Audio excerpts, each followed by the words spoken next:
هنوريكم حاجة بس كده من تشطيبنا. معانا حمام 60 في 120 زي ما انتم شايفين كده. كنا منزلين بعض الفيديوهات في التركيب. الحمد لله تم الانتهاء منه، لسه بس واقف على التشطيب النهائي. طبعا الحمام ده ماشي كله تأكيس وتربيع، شغل على نظام ليزر في تحت خويش زي ما موضح قدامكم كده. طبعا بصراحة البلاطة دي جميلة جدا، ربنا يا رب يبارك لصاحب النصيب.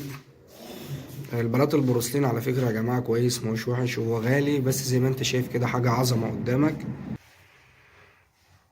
طبعا ده جنب القعدة معانا هون. الشغل يا جماعة مش محتاج ان نقول ان هو حلو، الشغل بيتكلم عن نفسه.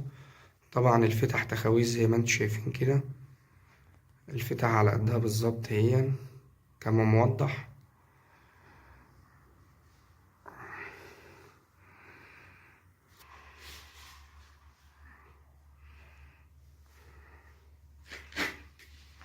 طبعا الحمام احنا منسقينه على قد ما نقدر، ومش يعني اعتبر الحمام ده زيرو هوالك، نسبة الهالك اللي فيه قليلة جدا جدا جدا.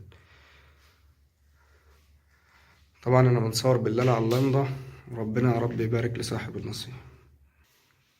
لو الشغل عجبك حط لايك، لو عايز تكتب لنا تعليق تشجيع مفيش مشكلة، ما عجبكش ولكنك شفت حاجة. ودمتم في رعاية الله.